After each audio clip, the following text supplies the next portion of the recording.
కర్నూలు జిల్లా ఆదోని నియోజకవర్గం తిరుపతి లడ్డూపై జరుగుతున్న దుష్ప్రచారాన్ని నిరసిస్తూ ఆదోని మాజీ ఎమ్మెల్యే వై సాయి ప్రసాద్ రెడ్డి నేతృత్వంలో ఇంద్రానగర్ వెంకటేశ్వర స్వామి ఆలయంలో శుద్ధి సంప్రోక్షణ కార్యక్రమం నిర్వహించారు. రాజకీయ ప్రయోజనాల కోసం కూటమి ప్రభుత్వం తిరుమల ప్రసాదంపై అసత్యాలు విచారం చేస్తూ భక్తుల మనోభావాలను దెబ్బతీస్తుందని ఈయన విమర్శించారు. చంద్రబాబు నాయుడు బాధ్యతారహితమైన వ్యాఖ్యల వల్లే ఈ వివాదం మొదలైందని, ల్యాబ్ వేదికలు స్పష్టంగా ఉన్నా విష ప్రచారం ఆపడం లేదని మండిపడ్డారు. దేవుణ్ణి కూడా రాజకీయాలకు వాడుకుంటున్న ఇటువంటి కుట్రల పట్ల ప్రజలు అప్రమత్తంగా ఉండాలని మాజీ ఎమ్మెల్యే సాయి ప్రసాద్ రెడ్డి కోరారు.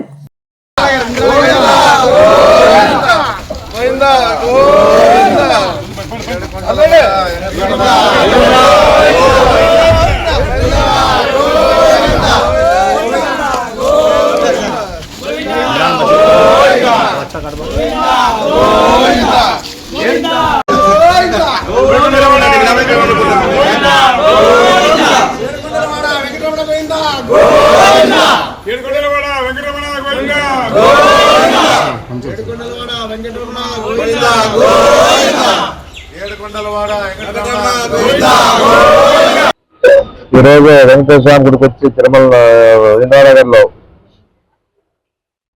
ఎందుకు వచ్చామనేది కూడా అందరికి బాగా తెలుసు. ఏది ఎందుకంటే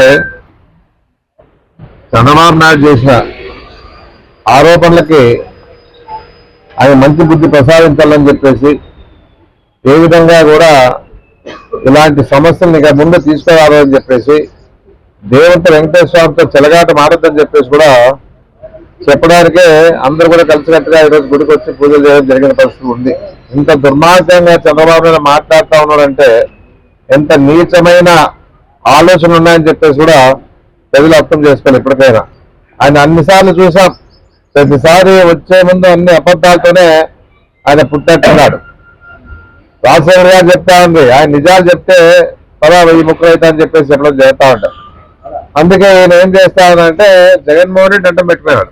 ఎందుకంటే ఆయన క్రిస్టియన్ కాబట్టి ఓ మతాన్ని అడ్డం పెట్టుకొని ఏ విధంగానైనా ఆయనకుండే ఇమేజ్, ఆయనకుండే ఆకర్షణ, ఆయనకుండే చిన్నపిల్లని చూసి తట్టుకోలేక ఏదో రకంగా బురద జల్లని చెప్పేసి ఉద్దేశంతోనే చేసిన కుట్ర ఇదని చెప్పేసి నేను చెప్పడం జరుగుతా ఉంది. అలాంటి ఏ విధంగా కూడా ఈ విధంగా ఆయన చేయడం చాలా బాధాకరమైన విషయం. చాలా ఆయన వెంకటేశ్వర స్వామి ఊరికే వదిలే పరిస్థితి లేదు. ఆయన ఇప్పటికీ అనుభవిస్తా ఉన్నాడు. ఏదన్నా కూడా ఆయన అనుకుంటా ఉన్నాడు కాబట్టి ఆయన ఎంత లోపల కుమిలిపోతున్నాడో చంద్రబాబు నాయుడు అందరూ తెలుసు. ఎందుకంటే ఇంత కుటుంబంలోనే రాజకీయం తిరిగిపోతా ఉంది. లోకేష్ గారిని ముఖ్యమంత్రి చేయమని చెప్పేసి అడగడం జరుగుతా ఉంది. ఏదన్నా దేవుడు ఊరికే వదిలే పరిస్థితి లేదు. ఇంత నీచాతి నీచంగా ఈరోజు ఈ విధంగా లడ్డుల మీద ప్రచారం చేశానంటే, కల్తీ లడ్డుల మీద ప్రచారం చేశానని చెప్పేసి ఎంత భక్తుల మనోభావాలు దెబ్బతిన్నాయని కూడా ఆలోచన చేస్తా ఉన్నారు. ప్రతి విషయంలో కూడా ఆలోచించుకునే పరిస్థితిలో ప్రజలంతా ఉన్నారు. మీ ఆయంలో జరిగిన దాన్ని మీరే దాన్ని ఏ విధంగానైనా జగన్మోహన్ రెడ్డి మీద నిందేస్తామని చెప్పేసి ఉద్దేశంతోనే మాట్లాడిండే మాటలు తప్ప ఏ విధంగా కూడా ఈ స్వతహాగా మీ ఆలోచన ఈ విధంగా ఉందని చెప్పేసి కూడా నేను చెప్పడం జరుగుతా ఉంది. ఏదున్నా కూడా ఒకటే చెప్తా ఉన్నాను, ప్రజలు బాగా అర్థం చేసుకోవాలి. ఇప్పటికైనా ఇలాంటి నీచ రాజకీయాలు చేసే చంద్రబాబు నాయుడు అసలుకి అర్హతే లేదు ముఖ్యమంత్రిగా అని చెప్పేసి కూడా నేను చెప్పడం జరుగుతా ఉంది. ఇంత నీచమైన పరిస్థితిలో ఆయన ఈ విధంగా దేవుడి మీదే అంటే లడ్ల మీదే పంది కొవ్వు కలిపినారు. అంటే ఆయన ఆవు కొవ్వు కలిపినారంటే ఈయన 2 ఆటలు ఎక్కువ చదివి పవన్ కళ్యాణ్ గారు కూడా పంది కొవ్వు చేప కొవ్వు అన్ని కలిసాయని చెప్పేసి మాట్లాడుతూ ఉన్నారంటే ఎంత నీచంగా ఉంటుందని చెప్పేసి చెప్పడం జరుగుతుంది. ఒక మాట చంద్రబాబు అనే లోపలే ఈయన అమలు చేస్తా ఉంటాడు పవన్ కళ్యాణ్ గారు.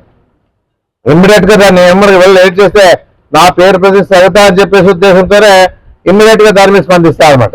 ఏదో సనాతన ధర్మం అని చెప్పేసి బస్సులు మార్చుకొని మెట్ల మీద అంతా నీళ్ళు వేసి కరిగించి బొట్లు పెట్టి ఆ విధంగా నిజాలు తెలుసుకోకుండానే ఆయన రాజకీయ పరిజ్ఞానం లేకుండానే ఈరోజు రాజకీయాలకు వచ్చి ఒక పార్టీ పెట్టుకొని మరి ఆయన అడుగుజాడలు నడుస్తా ఉన్నాయంటే ఇంత కింద నీచమైన రాజకీయాలకు ఉండవని చెప్పేసి నేను చెప్పడం జరుగుతుంది.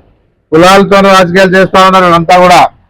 కులాల విషయంలోనే ఈ రోజు ఆ పార్టీ కూడా ఆ కూటమితో కలిశారు కాబట్టి అన్ని సీట్లను వచ్చాయి, లేకపోతే వచ్చే పరిస్థితి రాదు.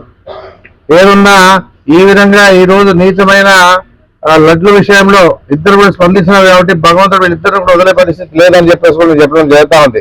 జగన్మోహన్ రెడ్డి పద్ధతిలో నడిచేవాడు, ఎప్పుడు కూడా ఏదైనా పొరపాటు జరగకుండా ఉండాలని చెప్పేసి అందరి అధికారులు కూడా చెప్పేసి ఏదున్నా కూడా ఏ విధంగా కూడా నాకు చెడ్డ పేరు రారాదు, ఏదున్నాయి ప్రభుత్వం ద్వారా ప్రజలకు మంచి లడ్లు అందించాలని చెప్పేసి ఉద్దేశంతోనే ఆయన అన్ని విధాలుగా ముందుకు పోయినాడు. కానీ ఈ విధంగా చంద్రబాబు నాయుడు గారు ఈరోజు చేసే కార్యక్రమాలన్నీ కూడా ప్రజలు గమనించారు బాగా. ఏం చెప్తా ఉన్నారు చంద్రబాబు నాయుడు అని చెప్పేసి ఏదున్నా కూడా ఎవరు నమ్మలే.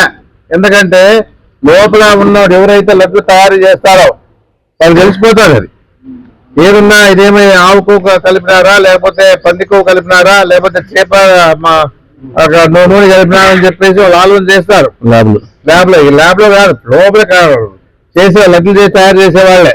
ఆ విధంగా వాళ్ళు కూడా ఏదన్నా ఉన్నా కూడా వాళ్ళు బయట వచ్చి చెప్పగలుగుతారు. అలా అవన్నీ కూడా వదిలేసి ఒకటే మాట చెప్తాడు, ఈ లడ్లలో ఈ కొవ్వు కలిసింది అనే విషయాన్ని బయట ప్రసాదం చేయడం జరిగిన పరిస్థితి కూడా మనం చూస్తాము.